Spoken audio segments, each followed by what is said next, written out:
2019, 24 వరకు మీకు రాజకీయంగా బాగా సహకరించిన కొలుసు పార్థసారథి గారని ఇట్లా యూటర్న్ తీసుకొని మళ్ళా మంత్రి మేరుగు నాగార్జున, తలసిల రఘురాము ఈ సెక్షన్‌లో పరిగెత్తారేంటి మీరసలకి? కొలుసు పార్థసారథి గారిని అదేంటండి, ఎందుకు నేను పెద్ద ఏ దూరంగా పెట్టారు? సెక్షన్, నేను ఏ గ్రూప్ కాదండి.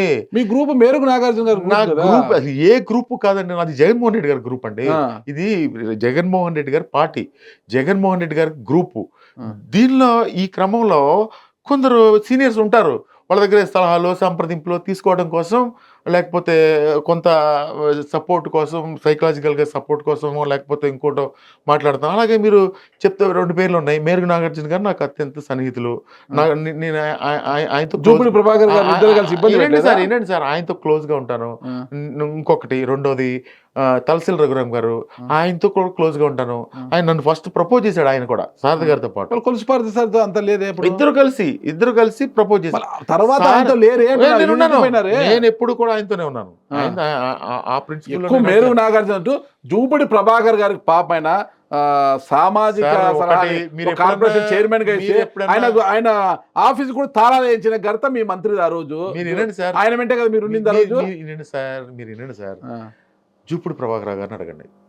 నేను ఎంత గౌరవిస్తాను ఆయన, ఎంత గౌరవిస్తాను. నాకు ఏమి వాళ్ళు ఎలాగా వీళ్ళు ఎలాగానే ఉండదు. నేను ఎప్పుడన్నా ఇంటర్వ్యూకి వచ్చినప్పుడు కైలి అనిల్ కుమార్ మిమ్మల్ని గౌరవిస్తాడా లేదా, ఎప్పుడన్నా మిమ్మల్ని హర్ట్ చేశాడా అని అడగండి. ఏ నాయకుడైనా 100 మందిలో నీకు పన్నోళ్ళు ఎవరైనా ఉంటారేమో ఒక 10 మంది, అంతే తప్ప 90 మంది నాయకుల్ని నేను గౌరవిస్తాను. నాకు పెద్దవాళ్ళని గౌరవిస్తాను. మీరు చాలా మంచి వ్యక్తులండి మీరు. అసలు ఒక యాంగిల్లో చూస్తే అసలు స్వాతిముత్యంలో కమల్ హాసన్ అసలు లేదు, అట్లా అమాయకంగా కనిపిస్తారు మీ మాట మీరంతా కూడా. నాకు అర్థం కాదు, పామర్రు ఎక్కడ, మదనపల్లి ఎక్కడ, అసలు నాకు అర్థం కాలేదు. మదనపల్లె ఆర్డీ ఆఫీస్లో ఫైళ్ల దహనం కేసు జరుగుతుంది ఇప్పుడు. పెద్దిరెడ్డి రామచంద్రారెడ్డి వాళ్ళ అనుచరుడు రైస్ మిల్ మాధవరెడ్డి, జింకా చలపతి అని రకాల పేర్లు వచ్చినాయి. అందరిని విచారించారు. మాధవరెడ్డి జైలుకి వెళ్ళాడు, వచ్చాడు. పెద్దిరెడ్డికి ఇంకా తిరుగుతూనే ఉంది అది చెట్టు. అసలు నాకు అర్థం కాదు. వల్ల కుమార్ రాజా ఇప్పుడు ఇటీవల విమర్శించాడు, మదనపల్లె ఫైళ్ల దహనం కేసులో కైలానిని అరెస్ట్ చేసి విచారిస్తే ఆయన పాత్ర కూడా బయటపడుతుంది అని ఇటీవల విమర్శలు చేశాడు. నాకు అర్థం కాలేదు, మీరెక్కడ, అదే మీ నియోజకవర్గం ఎక్కడ, మీకు వాళ్ళకి నాకు తెలిసి 600 కిలోమీటర్లు వస్తుంది అనుకుంటా. పెద్దిరెడ్డి రామచంద్రారెడ్డి గారు మా కృష్ణా జిల్లాకి నేను పాలిటిక్స్లోకి వచ్చినప్పుడు ఆయన ఇన్ఛార్జ్ నాకు సహాయం చేశారు.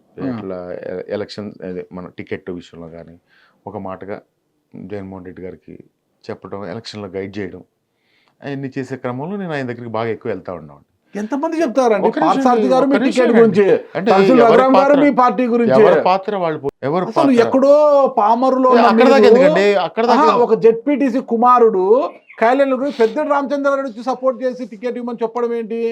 ఎందుకు నచ్చారు మీరు ఆయనకు? పెద్దిరెడ్డి రామచంద్రారెడ్డి గారికి ఒక నాయకుడిగా నచ్చాలంటే అంత ఈజీ కాదు పాపం. ఆమె మదనపల్లిలో షమీమ్ అస్లాం అని ఉంటారు, ఆమె పాపం నాకు తెలియదు. ఆమె ఆయన దర్శనం కోసం, ఆయన ఆశీర్వాదం కోసం ఏళ్ళ తరబడి పరితపిస్తుంది పాపం. ఆయన అస్సలు ఆశీర్వాదమే ఇవ్వడం లేదు ఆమెకు పాపం. ఏమి అలాంటి ఆయన పెద్ద ఆయన ఆశీర్వాదం మీకు దొరికిందంటే ఎంత అదృష్టవంతులండి మీరు. ఆమె లోకల్ గా ఎప్పుడు పెద్దిరెడ్డి రామచంద్ర గారు భజన చేస్తుంటారు, ఆయన కరుణించడం లేదు. ఆయన నాకు ఆ రాజకీయాలు నాకు తెలియదు, దయచేసి మీకు చెప్తానండి. అంత మంచి మా ఇన్ఛార్జ్ గా ఉండేవాళ్ళు, నేను ఆయన దగ్గరికి వెళ్తా ఉండేవాడిని. తర్వాత కూడా మా జిల్లా ఇన్ఛార్జ్ మినిస్టర్ కూడా ఆయన పెద్దిరెడ్డి రామచంద్ర గారు, మా జిల్లా ఇన్ఛార్జ్ మినిస్టర్ కూడా. ఆ క్రమంలో వెళ్ళినప్పుడు నాకు ఇక్కడ ఒక హైదరాబాద్లో ఒక అపార్ట్మెంట్ ఉంది, చిన్నది, ఎప్పుడో 2010లో కొనుక్కున్నాను. అది ఖాళీగా ఉంటుంది. వాళ్ళ పిఏ ఒక అతను అన్న, నేనే చెప్పాను మా ఇల్లు ఖాళీగా ఉంది, ఎవరికైనా అద్దెకిస్తానని. ఎవరో ఎందుకన్నా నేను ఉంటానన్నాడు. నేను 22,000 రూపాయలకు అద్దెకిచ్చాను. 22,000 రూపాయలు, 5,000 ఎంతో మెయింటెనెన్స్ కడతాడు. ఆ ఇల్లు పాడైపోతుందని అతను ఉన్నాడు. అతను ఉన్న క్రమంలో ఈ కూటమి ప్రభుత్వం వచ్చిన తర్వాత పెద్దిరెడ్డి రామచంద్రారెడ్డి గారి మీద కక్ష సాధింపుల్లో భాగంగా మా ఇంటికి ఆ పిఏ కోసం వచ్చారు. వస్తే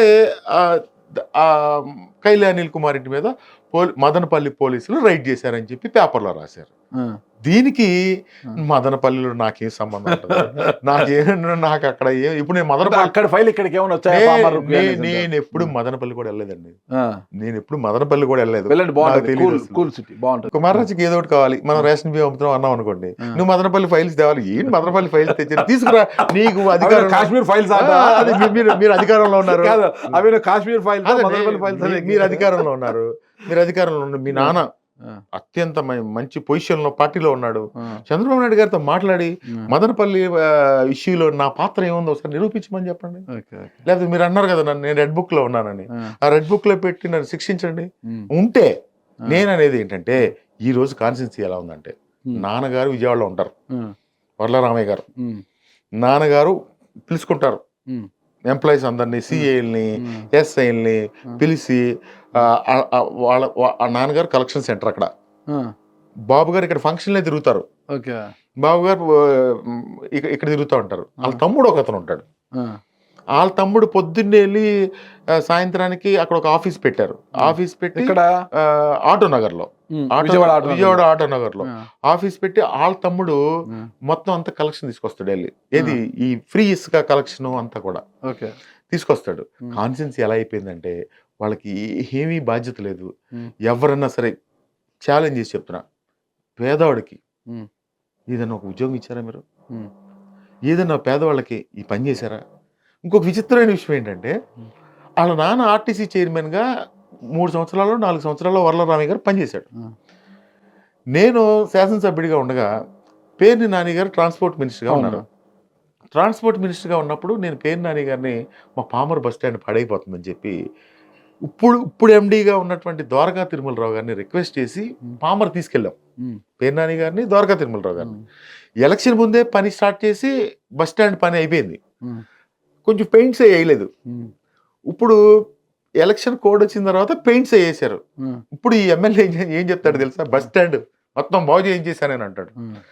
అది ఎప్పుడు స్టార్ట్ అయింది వర్క్? అంతే అన్నీ ఉంటాయి కదా, గణాంకాలు ఉంటాయి కదా, ఎప్పుడు వర్క్ స్టార్ట్ అయింది, ఎప్పుడు బిల్ అయింది, ఇదంతా ఉంటాయి కదా, అలా చెప్తారు. అట్లాగే ఇటీవల కాలంలో కొమరవోలు డ్రైన్ అని ఒక డ్రైన్ ఉంది, 22 కోట్లు ఎంతో ఆ డ్రైన్. భువనేశ్వరి గారికి వాళ్ళ అమ్మమ్మ వాళ్ళ ఊరు అది. భువనేశ్వరి గారికి ఆవిడకి చాలా ప్రేమ ఆ ఊరంటే. వీళ్ళు వెళ్ళి ఈ ప్రేమని వీళ్ళు క్యాచ్ చేసుకుని 22 కోట్ల రూపాయలు శాంక్షన్ తీసుకొచ్చారు. ఎప్పుడు తీసుకొచ్చారు? ఇప్పుడు అక్టోబర్లో వచ్చింది శాంక్షన్. వచ్చిన తర్వాత టెండర్లు పిలిచారు. ఈ కాంట్రాక్టర్ మనం 12% అడిగాడంట. ఈ కాంట్రాక్టర్కి ఆ పర్సెంటేజ్ ఇవ్వలేదని ఈ రోజుకి ఆ టెండర్ ఓపెన్ చేయనివ్వట్లేదు. ఎవరో కోర్టుకు వెళ్ళారంట, ఓపెన్ చేయనివ్వట్లేదు. కావాలంటే మీరు తెలుసుకోండి ఒకసారి. ఆవిడకేమో వాళ్ళ అమ్మమ్మ వాళ్ళ ఊరంటే ప్రేమ, ఆ ప్రేమ కొద్దీ ఫండ్స్ ఇచ్చారు. 22 కోట్లు తీసుకొచ్చి ఇతనికి కమిషన్ ఇవ్వలేదని ఇప్పుడు వరకు ఆ టెండర్లు ఓపెన్ చేయనివ్వట్లేదు. వీళ్ళ తంతు ఎలా ఉంది అసలు? ఏమన్నా చేసుకోబా. కాంట్రాక్టర్ మీ దగ్గరకు వచ్చి ఫిర్యాదు చేశాడా? నా దగ్గరకు అక్కడ 5 కాంట్రాక్టర్లు ఎంతమంది టెండర్లు వేశారండి. నేను కూడా ఎంక్వైరీ చేస్తాను కదా ప్రతిపక్ష నాయకుడిగా, ఎవరు టెండర్ వేశారు, ఎవరికి ఎందుకు రావట్లేదు అని చెప్పి బెదిరిస్తున్నాడు వాళ్ళని. అట్లాగే పంచాయతీ రోజు మన పామర్లో అంతమందిని బెదిరించలేకపోతున్నాడు. ఒక్క మాట నన్నే బెదిరిస్తాడు, నన్నేం బెదిరిస్తాడు? నేను హానెస్ట్ గా నేను రాజకీయాలు చేశాను, నన్నే బెదిరిస్తాడు. నేను డే 1 నుంచి కాన్స్టిట్యున్సీలో ఎప్పుడు ఎలా తిరిగాను అలా తిరుగుతాను. రజనీకాంత్ ఇవన్నీ కాదు సార్, నేను ధైర్యంగా రాజకీయాలు చేయగలను, నేను కళ్ళల్లో కళ్ళు పెట్టి చూసి చేయగలను. ఇంకొక విషయం కూడా చెప్తున్నా, మనం స్థానిక సంస్థల్ని గౌరవించాల్సిన అవసరం ఉంది కదా. పక్క పంచాయతీ సర్పంచ్ పామర్లో ఎస్టీ సామాజిక వర్గానికి చెందినటువంటి సర్పంచ్. ఆ సర్పంచ్ పంచాయతీ ఆఫీస్ ఉంది. అసలు ఇతను ఏదో P4 ఆఫీస్ అని చెప్పి ఆ సర్పంచ్ని అక్కడి నుంచి దింపేసి ఇతను P4 ఆఫీస్ అని పెడితే అది పార్టీ కార్యాలయంలాగా మార్చేశాడు. నమస్కారం. మీ పార్టీ ఆఫీస్ మీ నియోజకవర్గం, అక్కడ నియోజకవర్గంలో పార్టీ ఆఫీస్ మార్చేది. సచివాలయంలో పంచాయతీ ఆఫీస్ని అధికారులు చచ్చిపోతున్నారు. అధికారులు ఏంటి అక్కడే కూర్చోవాలంట, ప్రోటోకాల్. అక్కడేమో అంతా పార్టీ ఆఫీసు, ఆ సిగరెట్లు తాగేవాడు లేకపోతే ఇంకోటి తాగడం ఏంటో, రోడ్డు మీద వెళ్తుంటే గజిబిజి కదా. ఎంతో ప్రతిష్టాత్మకంగా ఈ సచివాలయాలు ఈ వ్యవస్థను అంతా తీసుకొచ్చారు. అతను మొత్తం అంతా పార్టీ కార్యాలయం చేశారు. ఈ విధంగా ఉంది.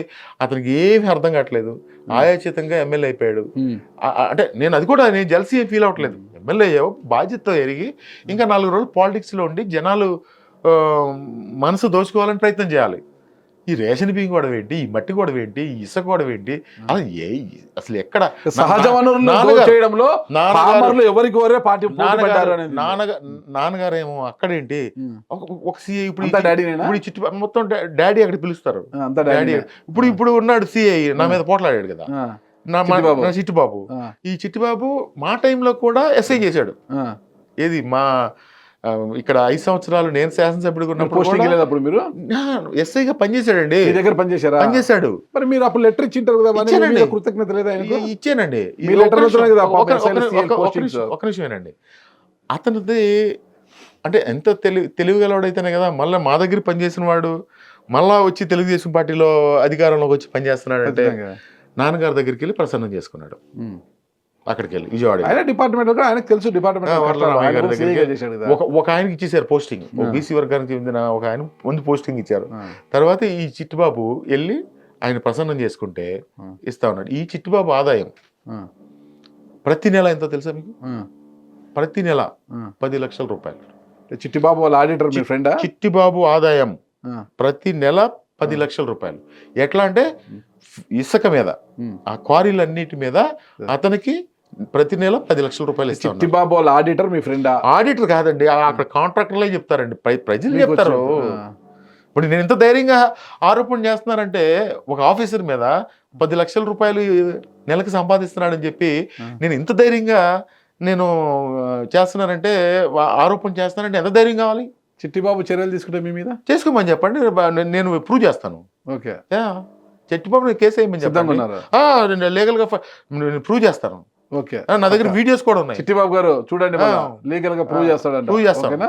రైట్, చూద్దాం. మళ్ళా మెడికల్ కళాశాల ప్రైవేటీకరణ అంటే పీపీపీ విధానాన్ని వ్యతిరేకిస్తూ 1 కోటి సంతకాల సేకరణ చేపట్టింది మీ పార్టీ. అయితే ఇటీవల పామర్లో కూడా జరిగారు. ఎలా ఉంది స్పందన మీ? డెఫినెట్గా బ్రహ్మాండంగా చేసాం. ఓకే, బాగా మంచి స్పందన వచ్చింది. బాగా చేసాం. దాన్ని కూడా తెలుగుదేశం పార్టీ వాళ్ళు దాన్ని ఏదో మాట్లాడతారు. దాన్ని మాట్లాడాల్సిన అవసరం అంటే ఏదో ఒకటి 1 కోటి సంతకాలు దాదాపుగా 52,000 ఎందుకు చేసాం మేము. ఆ 52,000 చేస్తే ఇది తట్టుకోలేక దాన్ని కూడా ఈ ఎమ్మెల్యే విమర్శిస్తూ ఉంటాడు. ఏది అందరూ కూర్చున్నట్టు సంతకాలు పెట్టారంట. అందరూ కూర్చుని సంతకాలు పెడతారు. ప్రతి ఊర్లో ప్రతి గ్రామంలో మాకు ఒక క్యాడర్ 50,000 సంతకాలు సేకరించడం అనేది మా పార్టీకి పామర్లో అది పెద్ద విశేషం కాదు, ఇంకా ఎక్కువ చేయాలా. ఇతనికి ఏం తట్టుకోలేక వాళ్ళందరూ కూర్చొని సంతకాలు పెట్టారంటాడు. అతనికి స్టాండర్డ్స్ అయ్యి అతని స్టాండర్డ్స్, అతని మైండ్ సెట్ అంత అలాంటి మైండ్ సెట్.